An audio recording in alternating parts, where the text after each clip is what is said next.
anything else if we have not eaten. Because if I'm hungry, I'm not listening. Have you ever attended a meeting when you're hungry? Anyone? I can assure you, you leave with nothing from that meeting. And there's a reason for that. The human being has something we call the reptilian brain.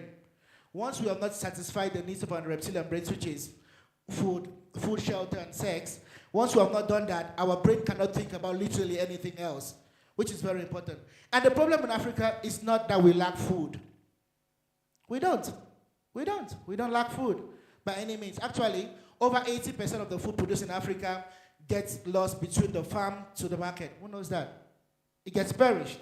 It actually gets perished. It gets bad along the way. And there are a couple of startups in this way. There is one in Uganda trying to help logistics and everything. My goal today on the stage is not only to talk about it, it's about to tell you that there are ways with AI. There are things like, of course, we know Internet of Things. There are drone systems, all that can be done to help us increase our production and tell us our stories. There is a favorite thing about one of the favorite people I love. His name is Thomas Sankara. And he said, instead of giving us food aid, why don't you give us what to produce the food? Because if you give me a bag of corn, tomorrow I'm done eating, what do I have to do? I have to come back begging.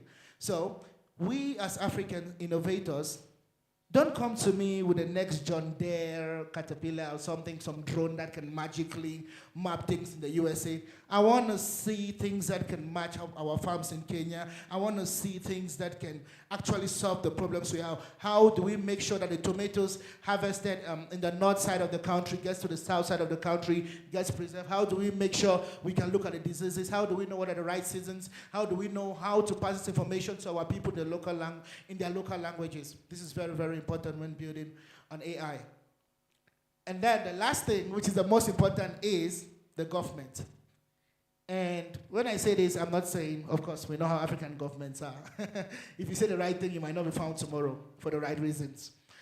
So I'm not saying you should go and challenge your local politician, but I'm saying AI has reduced the entry for governance. So what that means is, think about something like when we used to have tenders, that's not on blockchain. Why is it not verifiable by the local community? Why is your government office such a secluded space where we can get information from? And you might say, okay, the services and to build, I'm a tech guy, I understand, to build these services and everything is very hard. But no, it's not. It's not anymore. I can assure you, you can write an API wrapper in one day right now, one engineer.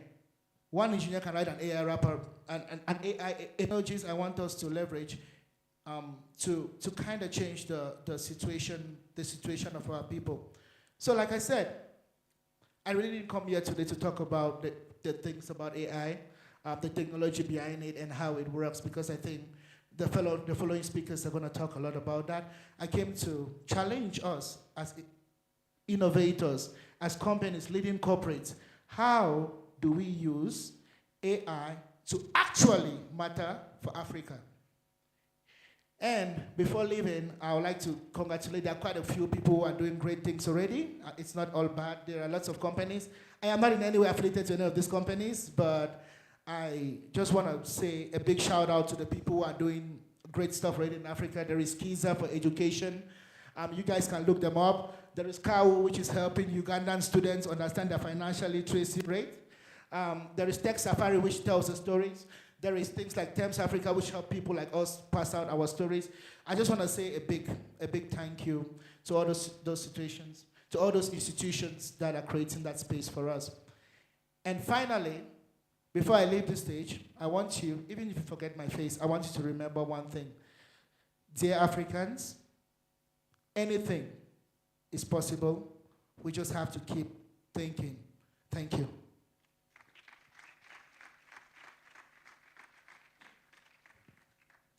Thank you so much, Leslie, for the presentation and the challenge to the developers. Next on stage, I would like to invite Winnie Rachel. Let's applaud her as she comes on stage. Are you guys hungry? Are you bored? Had you given?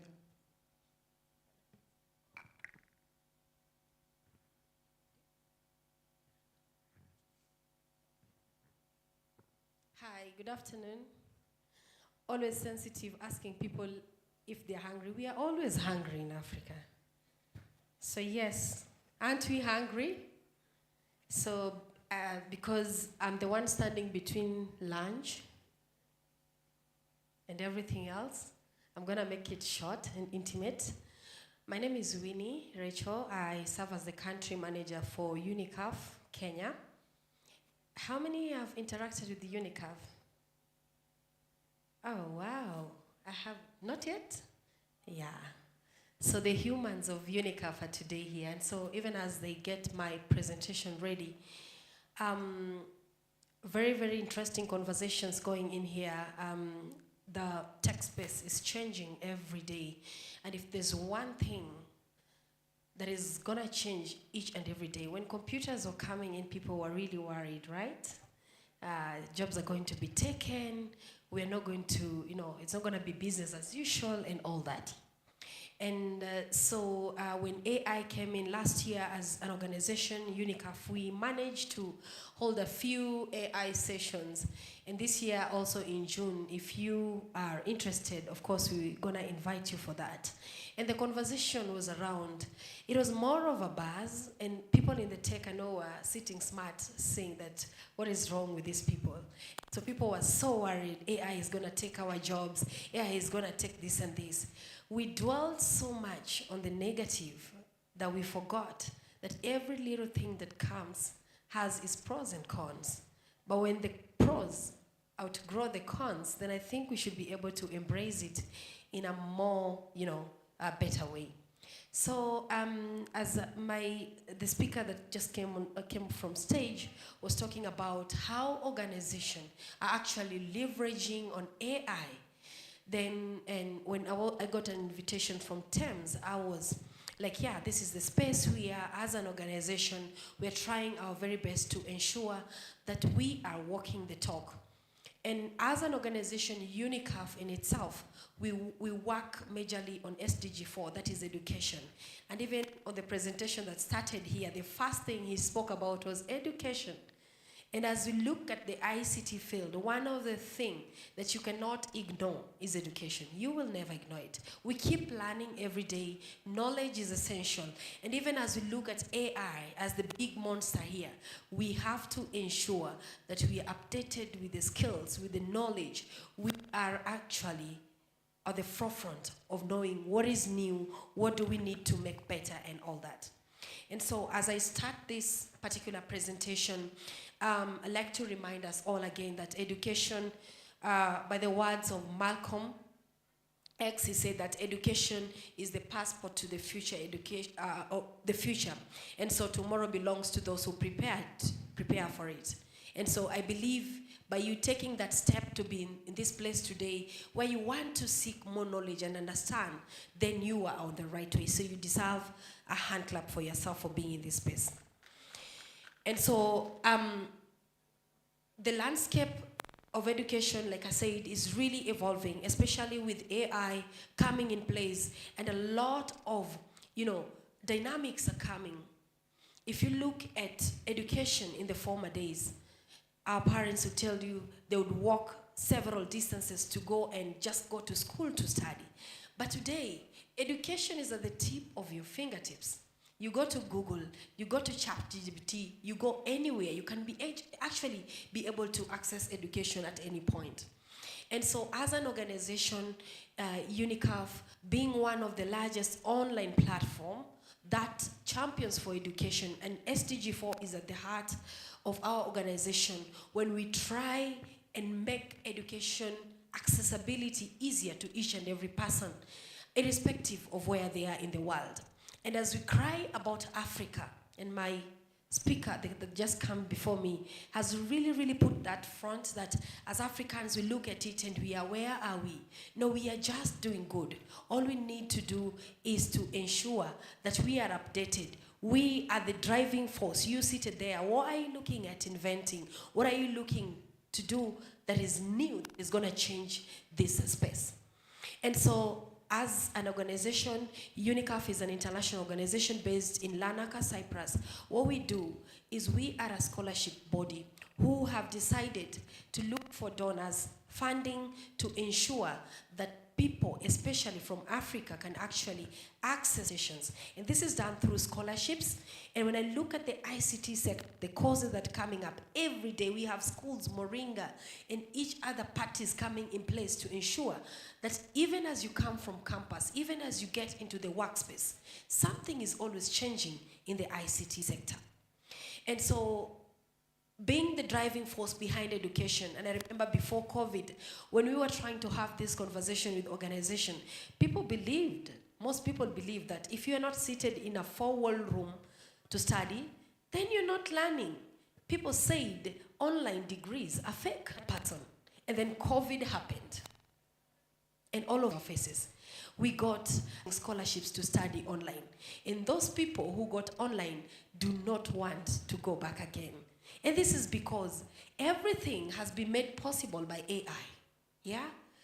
Even of the causes that we never imagined. I remember watching a panel discussion, and one of the things that Harvard saw, they will never get online. And we have Harvard being one of the best universities that is offering most of its courses online. Change is the only thing that is constant.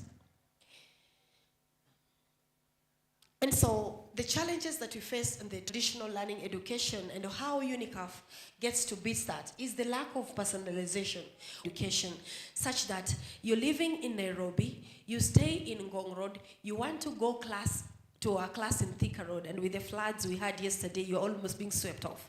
Yeah, so we are stuck in this notion that we can only get education in that particular setting. That changed, and AI was one of the things that did that.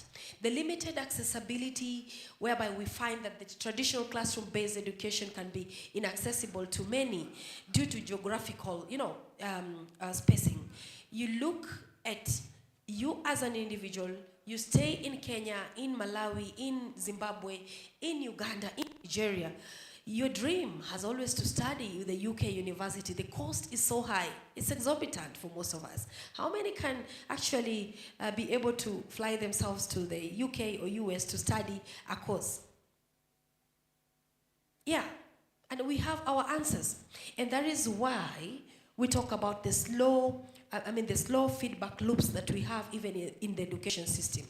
And as I continue with this presentation, you'll find that the rise of online learning came about because of these disparities that we have. And as an organization, UNICAF, this is the gap that we saw, and we thought that we can actually be able to fill this. How do we do this? By partnering with international organizations like Goldman Sachs, British International Investment, University Ventures, ADEX. This organization have actually accepted to give us funding that we can be able to partner with international organizations so that you can be able to actually access these international organizations and study at the comfort of your station. And this is made possible because of AI. But how again does UNICAF do this using AI? And you look at the personalized learning, whereby the AI-powered adaptive learning system analyzes student performance, adjusts contents, and pacing to meet individual needs. You also look at the automation of grading, predictive analysis, where the AI model leverage on students' data to identify, the key areas of their concentrations. And just like he said again, my presenter that just came up, algorithms don't lie. And that's when you click on TikTok, when you're creating the account, they're asking you, what do you like? What's your interest? Because they want to create the algorithm. That is what you will see. Have you ever had somebody ask that I did not see that thing in TikTok? Then there's a group that saw it. Yeah? It's because that is not what it shows as your interest. And AI has picked that. In the education sector, if you are studying and your concentration is in a certain topic, that is what the algorithm is going to pick. And I think one of the panelists also mentioned that. The personalized learning experience that AI has enabled adaptive content, and you look at it from the interactive tutoring, continuous optimization, seamless integration, where you have tutors from all over the world, coming into class, into space. You do not have to worry, what time do I need to study? The Nigerians wake up at their own time zone, get into the platform and study.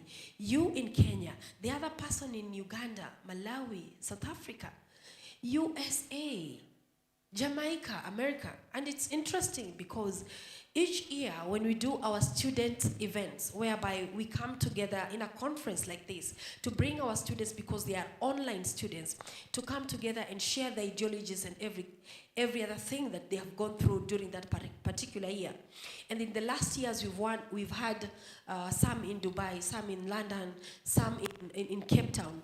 They come together, and it is interesting to pick up how in their home countries, they have been able to implement what they have studied in class through, simulations and all that.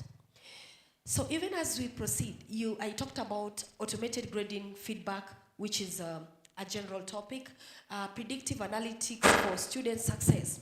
And you find that UNICAF's AI model identifies the risk that can come early. For instance, if you're studying, and I think this is something that we have encountered in our local universities. You do a project, and by the time you're almost done, then somebody tells you that you made a mistake and you have to start working on this project. And this creates a lot of delay and all that.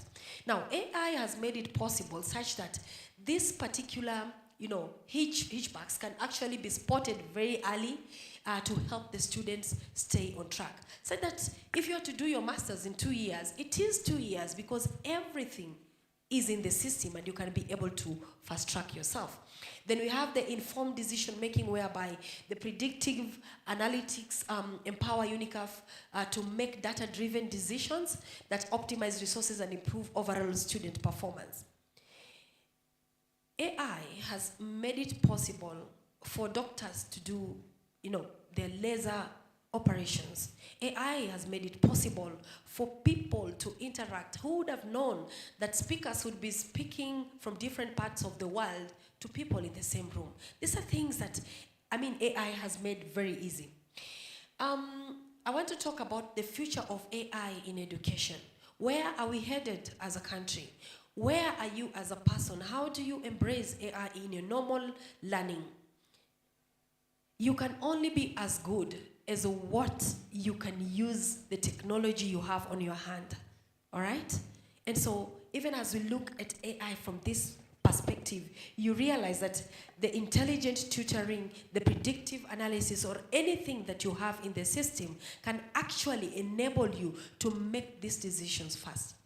And as I wind up this presentation, I'd like to challenge us to think from a different perspective.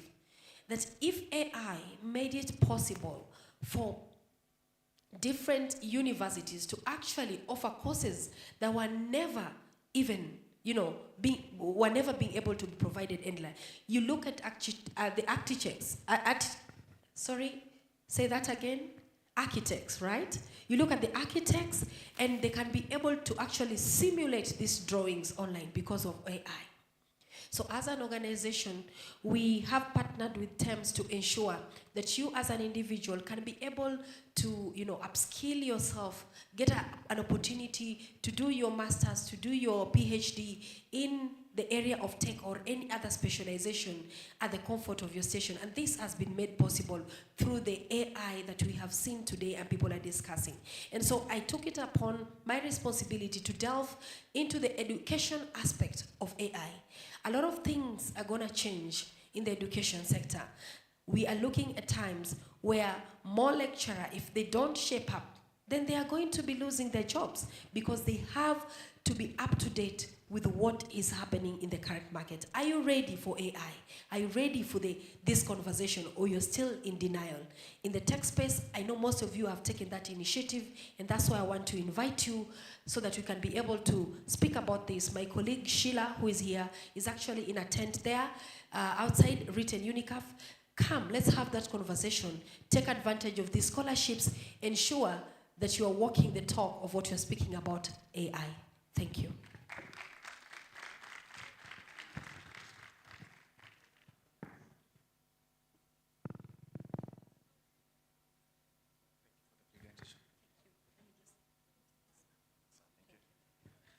Thank you so much, Winnie, for your presentation on AI and education. Let's appreciate her again.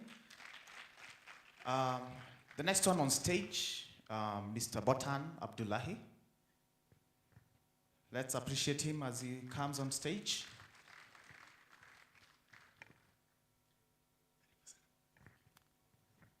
Hi, is it afternoon? Yeah. Good morning, guys. Or is it afternoon yet? Damn, I think my watch is wrong. Hi, guys. How you doing? My name is Abdullahi Botan. I'm a technology mentor at a company called German X and another company called Gliac. I'm an ex-Microsoft tech lead. Used to be in charge of East Africa for Microsoft under the startup sector. I'm also an ex-Amazon engineer, and today I'll dive into opportunities that are in the AI space for Africa. Yeah. So I have a video presentation. I'm sorry I couldn't get a slider presentation for the sake of capturing audience attention. So let's delve into opportunities that Africa can take advantage of in the AI sector. Yeah. Okay, you can start the video. Yeah. You can also pause the audio in the background. Yeah. Do I use this?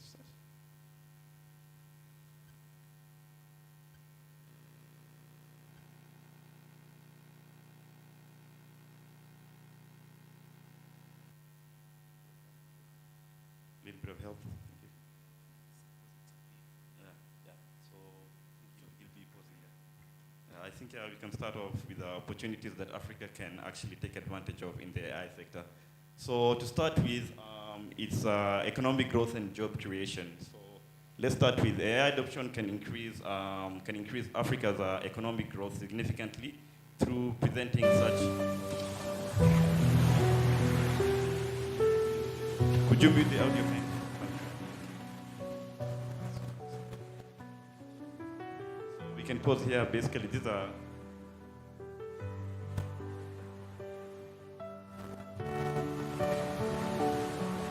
Okay, sorry guys, apologies for the technical error issues here. Yeah.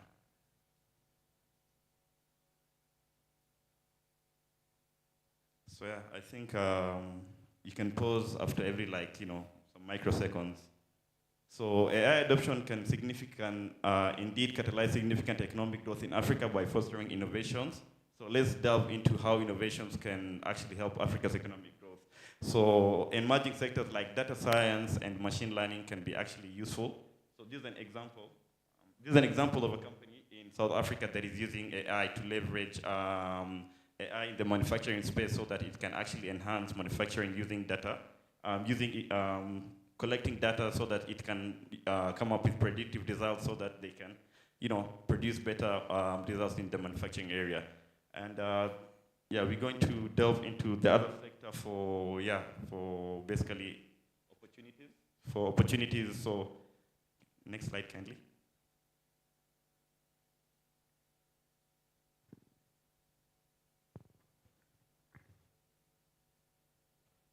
So yeah, the other sector is improving healthcare. I think Mr. Leslie basically touched on it, and I'll actually delve deeper into it. So this is how AI can actually be used to improve the healthcare ecosystem in Africa.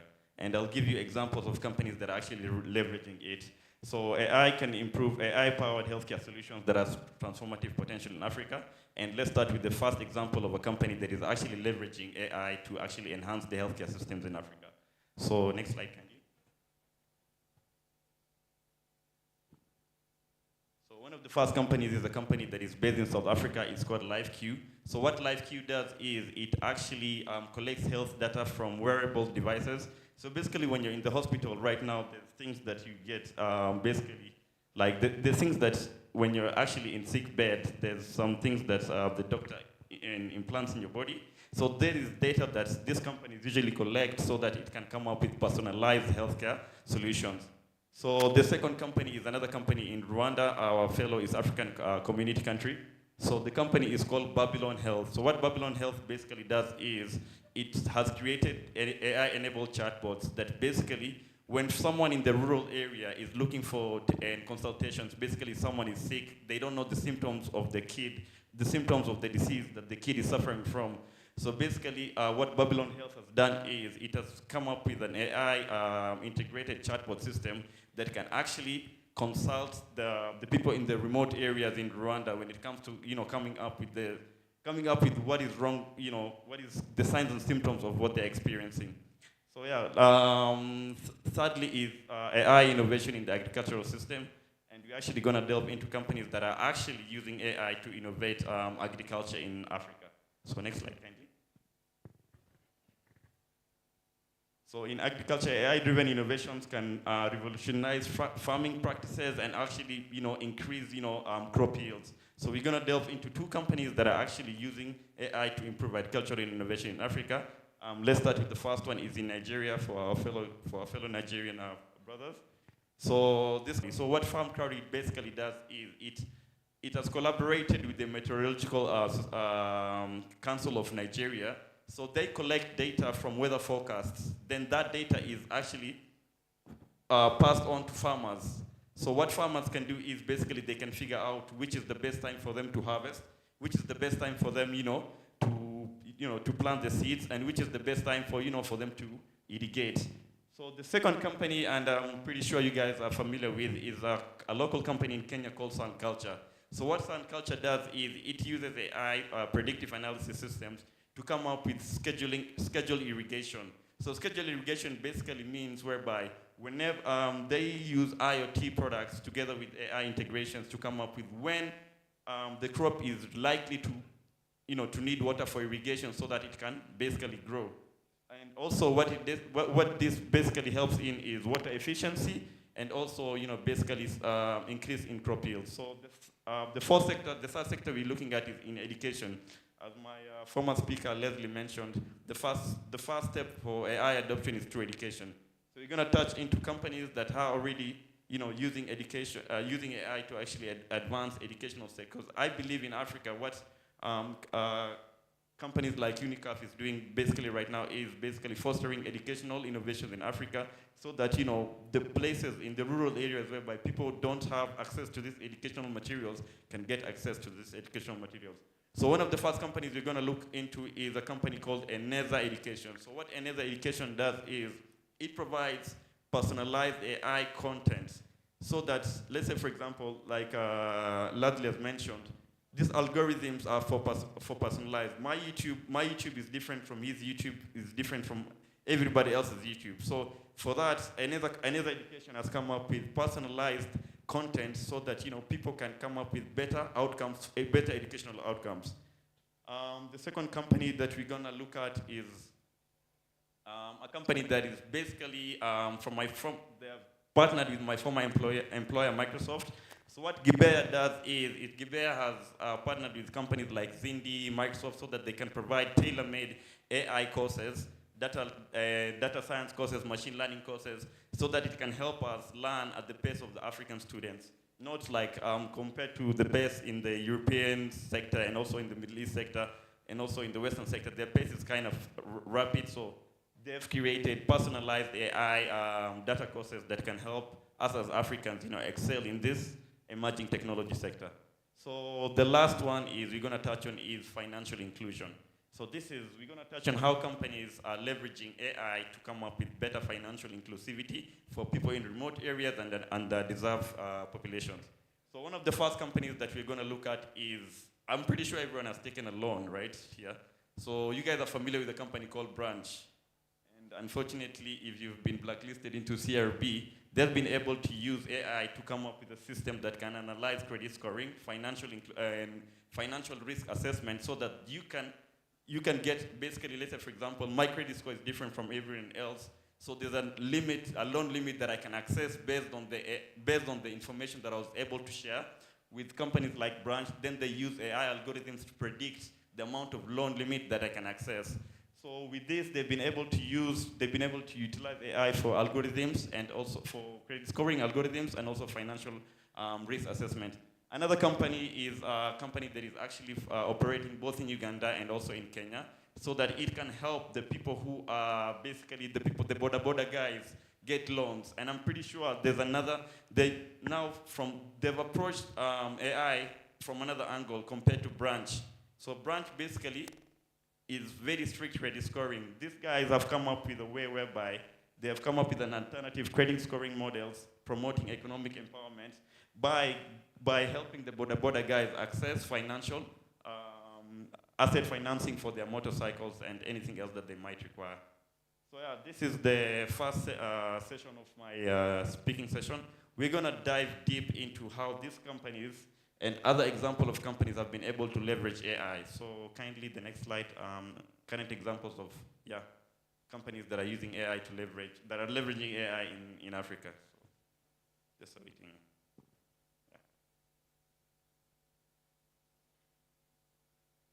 So AI is a very, very interesting sector.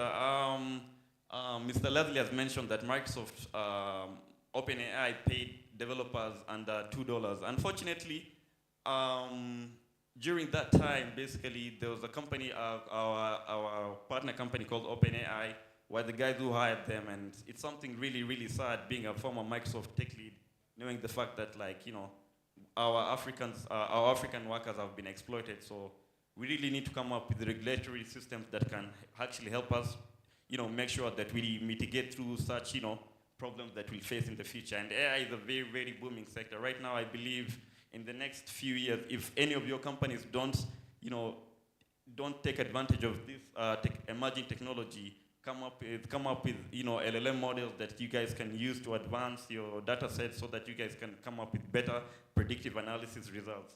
So yeah, I'm waiting to jump into the next session for current examples. So I'll dive deep into the LLM models. LLM stands for large language machine models that companies have used. Okay, you can go to the strategy.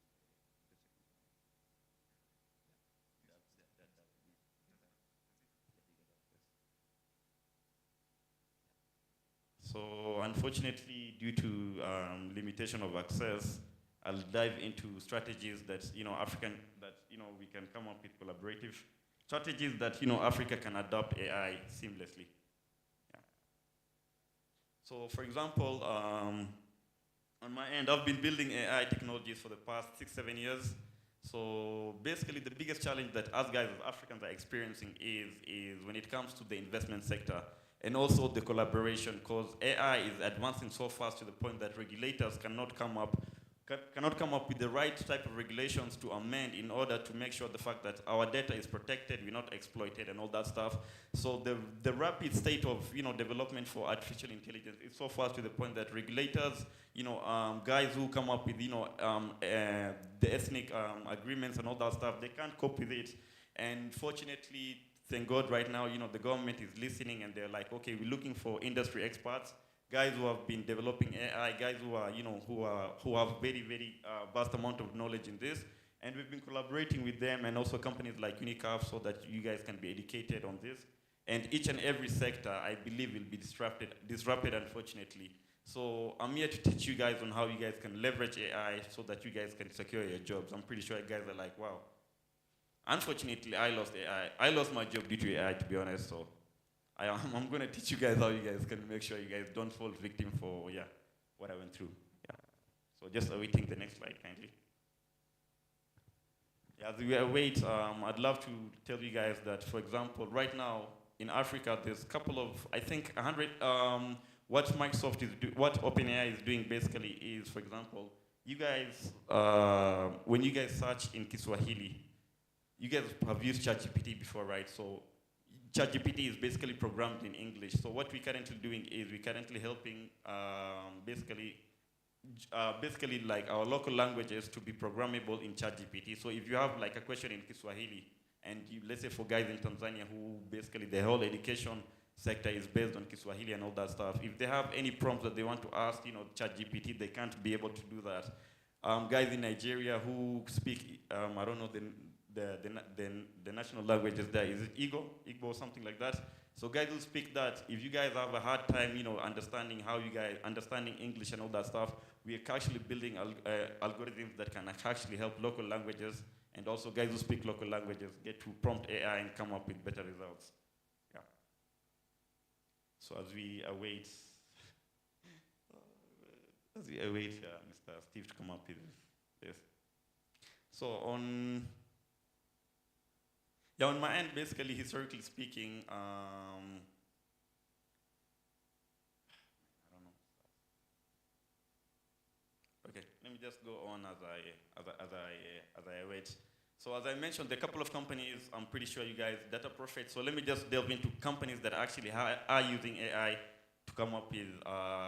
So one of the first unicorns in Africa, Flutterwave, is actually coming up with an IPO. An IPO is basically what is an IPO? Initial public offering. Basically, they're going to be listed on NASDAQ or something like that.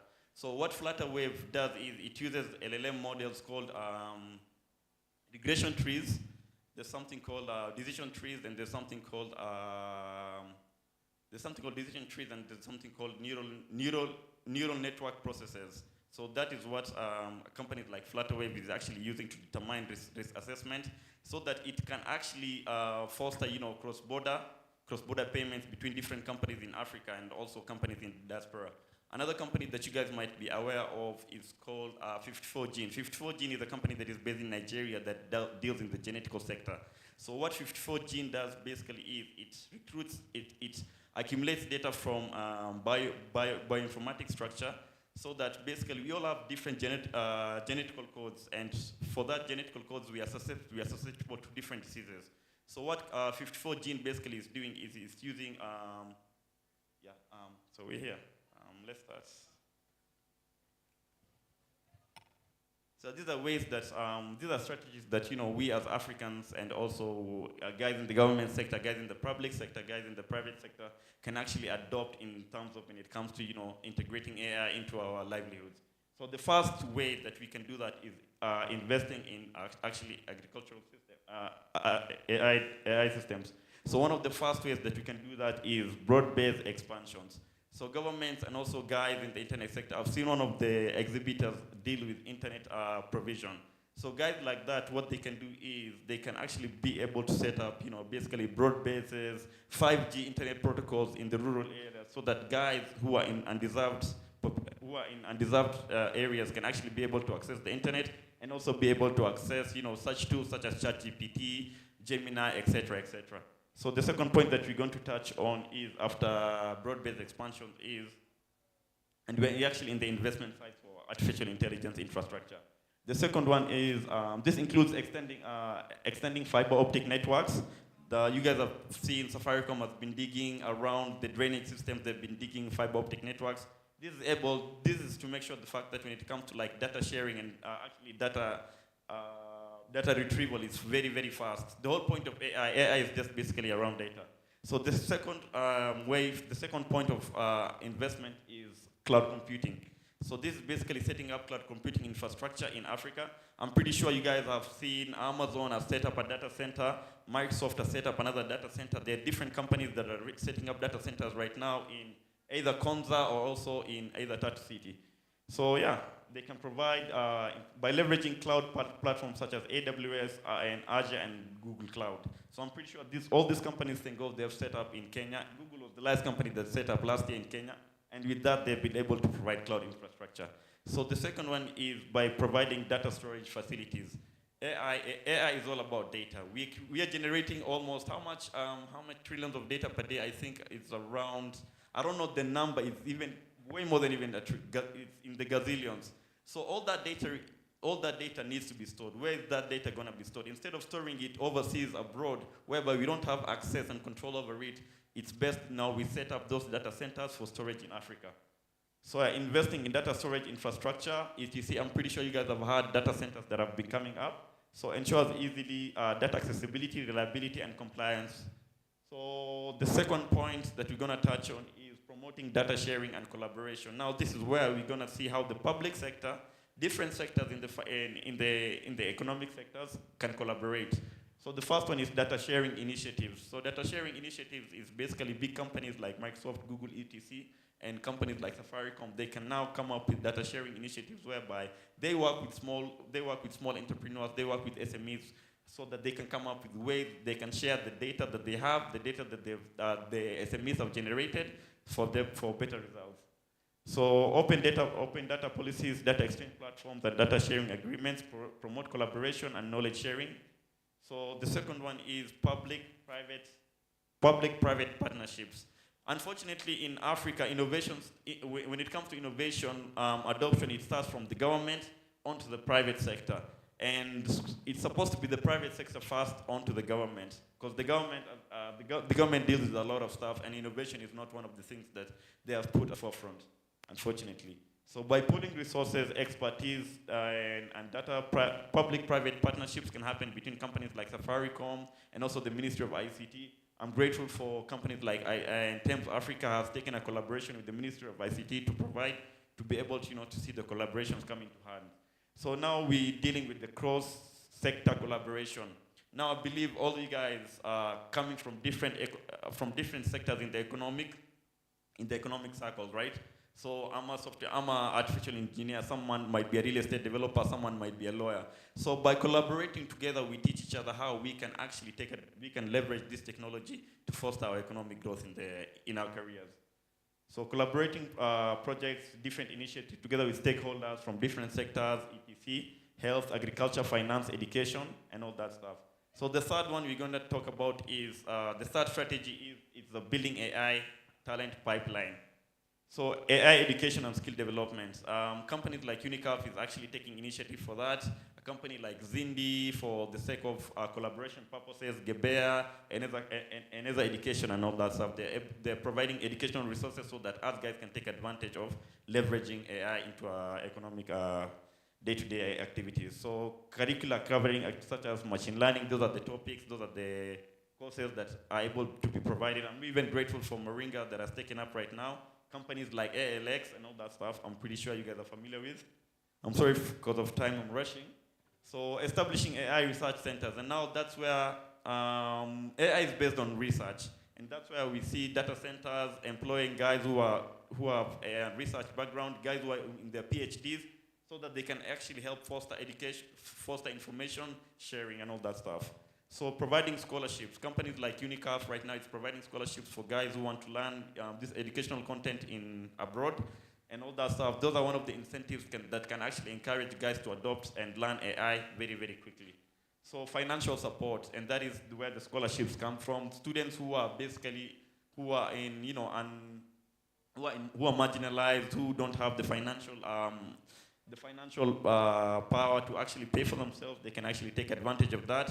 And one of the unfortunate things that has happened is there's no research funding going to AI. So I believe if we can actually come up with better research funding, we'd look for donors so that they can actually encourage AI development in Africa. And lastly is ethical AI frameworks. This is where the lawyers come into part. So developing ethical guidelines and regulations, developing and implementing ethical guidelines that can actually help us, when it comes to our data protection, we protect the data that we create, and we protect the data that we share. Our cybersecurity experts know the fact that data is actually the biggest asset, and also it's actually a vulnerability point when it comes to hacking. So regulatory frameworks, when it comes to the lawyers here, the guys who draft bills, we can actually collaborate on this, so that we can come up with an AI framework that can actually be used to regulate these companies on how they generate data, on how they use data, and how they share the data that they've actually, that you guys have fed them.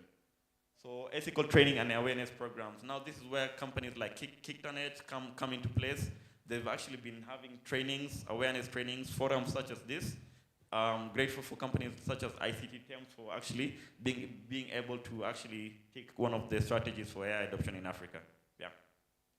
So I believe I'll stop at that due to being short on time. And yeah, definitely thank you guys for the time, and yeah, thank you for listening to the speech.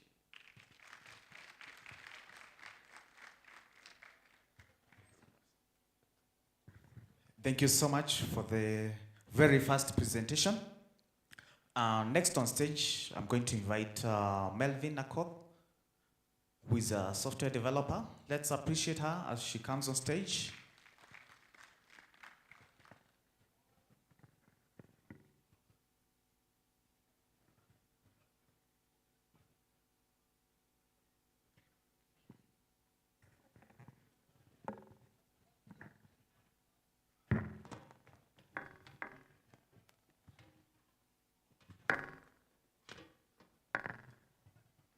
So, very fine afternoon to everybody that is seated here. Today I'm going to make a presentation on creating value beyond the hype. There has been a lot of hype around generative AI over the past few years, and I'd like to compare it to when Steve Jobs announced the iPhone.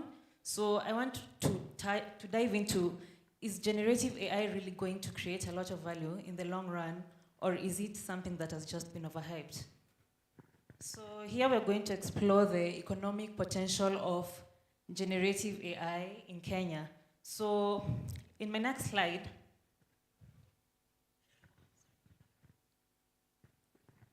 AI has been with us for years, whether generic or not. I started training machine learning models when I was still in uni. We used to do computer vision, NLP, and all that. So generative AI is something that has been hyped very recently, but it's an interest that has been recent. But I would like to say that AI has been with us for years, and the underlying principles that have been used in creating AI models is something that are being improved over the years. So it's not something that has just come up. When we look at the AI space right now, last week we had a company that came to create a new contract with us. I work for an AI R&D company, and it's a very big consultancy company in the UAE. I'm not going to mention which one because of NDA, but there was a piece of news that was generated last month that Microsoft has partnered with the companies in UAE. It has invested a lot of money, around 1.5 billion USD, so as to increase the AI space in the UAE. So this is the situation around AI right now in the world. So a lot of students are using ChatGPT to generate educational content. You can see that Washington is struggling to catch up on artificial intelligence, and a lot of companies do not have that. So how do we actually fizzle out that noise to ensure that we are not just caught up in the hype, but we are creating value, and value that is tailored to the African needs, just as our first speaker, Leslie, said. We want to create value that is not for the rest of the world, but something that can be used, let's say, by SMEs in Kenya and businesses that are in Kenya.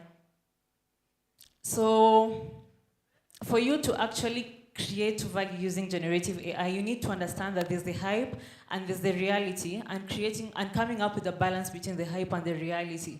So the moment you understand that an AI model or an LLM does not actually know whatever it's saying, it's just a bag of tokens, and it's going to try and predict the next token based on the input or the data sets that it has been trained on, you're going to know that in reality, there's a lot of training, there's a lot of careful deployment and development that is required so as to ensure that you get the correct output or to create value out of the AI model. So I'd encourage most businesses to find an balanced approach between the hype that is there around generative AI and the reality. That is, the generative AI or the LLM models do not know what they're saying unless they're really trained or unless they're correctly prompted.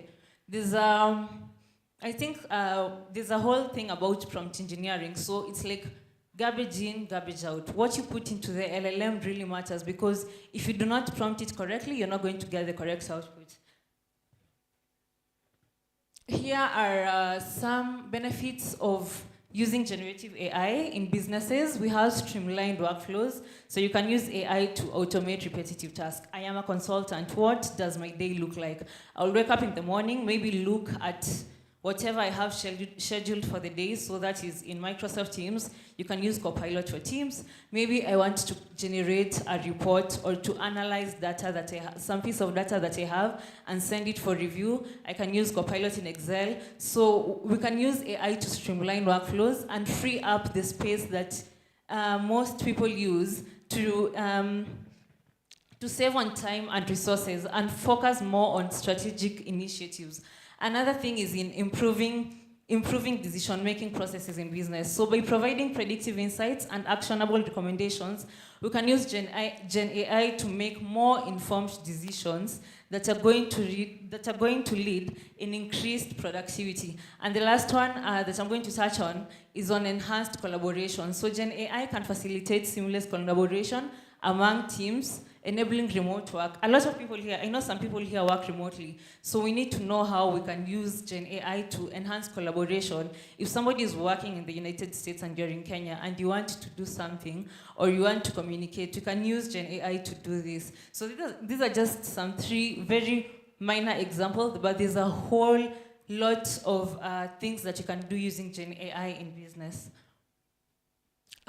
There's the new product development. So generative AI can assist in ideation and prototyping of new products. So you want to come up with a new business, or you want to come up with a new product, or a startup basically, and you're not sure if the product is there in the market. You can just go to ChatGPT, prompt it, and ask, is there somebody or is there a company in Kenya that is doing this already? So from these you can analyze as to whether the idea is worth pursuing, or to pivot, or you can use the same LLM to prototype a new product. I think last month there was an the first ever AI software engineer that was created. It's called Devin AI. So it can do the work of a software engineer from the start from beginning to the end.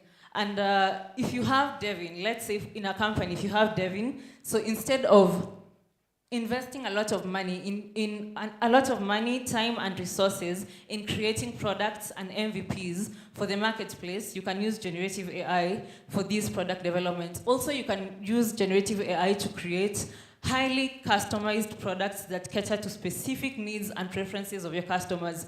So ChatGPT, for those people who have interacted with ChatGPT, there's a section that has my custom GPTs. From these, you can create like a personalized assistance. You do not just want to use, let's say, the LLM that is entire, and you want, let's say you have a knowledge base, you have a set of documents that you want to ask questions. You can customize these LLM to provide customized assistance to you. And also we can use generative AI to create entirely new business models that are going to transform how industries generate revenue streams for their business. And the last one is enhancing customer experiences. I'm sure in most of the booths that you have out there, some people have, let's say, virtual assistants like Siri, Alexa, but now the ones that are in Kenya. So most customers nowadays like voice assistants, or they like, let's say, maybe to chat with an assistant so as to get information at a quicker pace. We can use generative AI to deliver immersive and engaging UX, such as personalized assistants that provide interactive product demonstrations.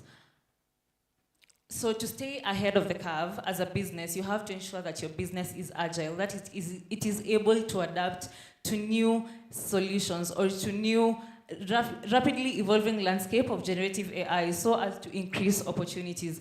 And also, you have to be very innovative to stay at the forefront, because technology is something that is rapidly evolving. Also, you need to ensure that the generative AI is strategically aligned to where you want your business to be.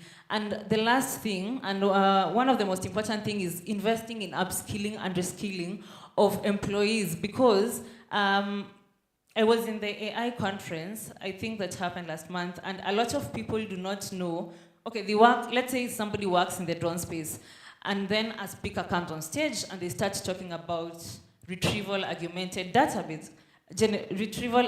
generation or vector databases. So this is someone that is interested, but they do not know. So I think as a business, we need to position ourselves where we are not hiring talent from abroad, but we are actually investing in skilling of employees within our own countries.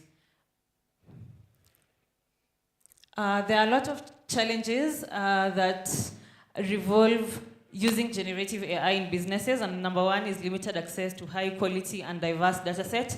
It is very difficult to find a data set that can be tailored to training your own AI model. Another one is ambiguity around data privacy, data protection, regulations. Just to give an example, there's a company, I think Samsung, one of the engineers in Samsung took a piece of code, put it in ChatGPT, and I think the data was used to train the LLM model. And this was something that was not supposed to be out there. So as a result of this happening, Samsung has banned the use of OpenAI models into the company. So there's still a lot of things going around, algorithm bias and ethical considerations when using generative AI models in businesses. And also the thing that I mentioned before, that is attracting and retaining skilled professionals that have the necessary expertise in AI so as to create generative AI models for your business. And lastly is I know that as a country or as a continent, some of the people are not technologically ready, or we are not tech aware on how we can use generative AI to leverage the full potential of a business, so that we need to address those cultural biases so that you can maximize the full potential of generative AI in our business. So when you embrace the AI revolution, that is staying ahead of the curve. First, we have to know about the competitive advantage of using AI models, attracting the right talent, and adapting the generative AI models into the current business model. The last thing I'm going to mention is the case studies of how generative AI deployments have been used. So we have in agri-tech, I think that has been touched upon. So we can use AI to monitor crops, you can use AI to predict yield forecasts, and also increase farmer productivity and profitability. In health tech, AI has been used to diagnose diseases, it has been used to come up with new medication. In fintech, we have automated loan processing, we can use AI to detect fraud, and lastly, in education, just as the presenter of UNICAF has said, there's a lot that can be done in EdTech, that is generating educational content and also personalizing learning experiences for students.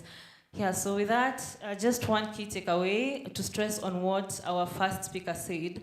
I think the gap that needs to be addressed is in creating generative AI models that solve the problems that you have as a continent, not generalized problems, but problems that can address the small mama boga there. If they do not have something to manage their inventory, how can we use AI to solve this challenge?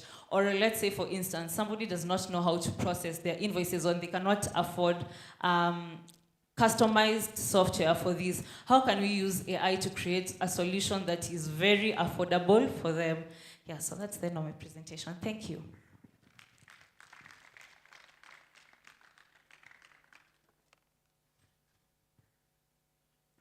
Thank you so much for the wonderful presentation. Let's appreciate her once again. And to close this chapter, wish to welcome our final presenter, who is Robinson. And as he comes on stage, I hope you are writing down your questions, because after him, we shall invite all the speakers here, and then you shall ask your questions. So, Robinson, karibu sana. Thank you once again. Mine is going to be very short. I have a very short slide and very interactive. So for the people in the police force, a disclaimer: if I threaten your job, so don't find me out there and tell me, now talk your AI thing. Well, we are in a very clear field there. So I'm going to talk about exploring the intersection of AI and society. This is basically how humans will be able to interact with machines, and how that gap, we are going to bridge it. So I'm going to start with one quote from the father of AI, who in 1950, Alan Turing, said these words, that machines take by surprise with great frequency. And we know right now we are at a higher pace where AI companies are working hand in hand, and also we have exploration of AI into greater heights, start with companies such as X, now they have Grok. We have Google, they had Google Bard, and now we have Gemini. And with the precision of the data set, the abundance of data, they have corrected. The AI is perfecting day to day. We will see about that.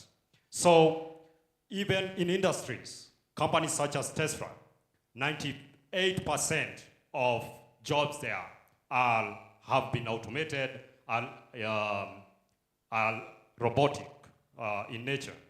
So with that being said, I have a very interesting video here. I don't know whether it will play. Okay. Let me give you access so that we don't miss that. A second.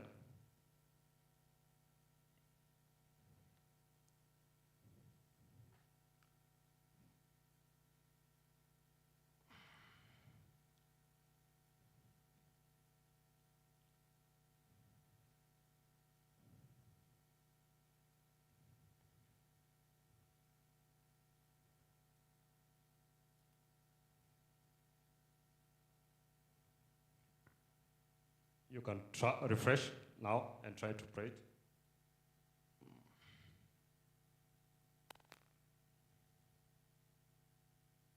So we are in a period where AI companies are really doing great job, and you can play it. A very short clip. Go ahead and start this ride. This is an autonomous driverless car, and on 8/8/2024, Tesla is going to bring the robotaxi. But the most interesting thing we have seen that they have predicted that in the next 5 years, we will have a no steering wheel vehicle. And this is an advanced stage of AI or autonomy, because we are in an era where everybody needs to go from point A to B. And now these have been made easier. As we can be able to see, this was 2009. You can try to think now where we are 2024. So let's move to the next slide.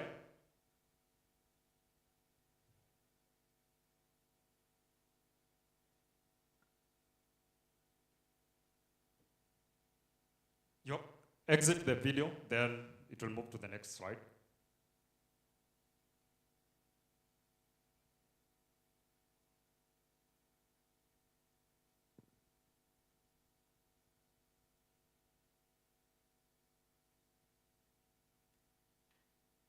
How many are excited of smart cities with such innovations, where data is integrated to a center point, and you will see what I will call here as the good new world order, right? Let's see.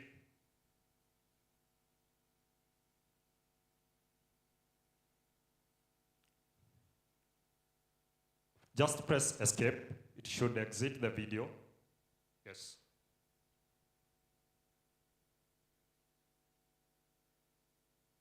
Okay. Second.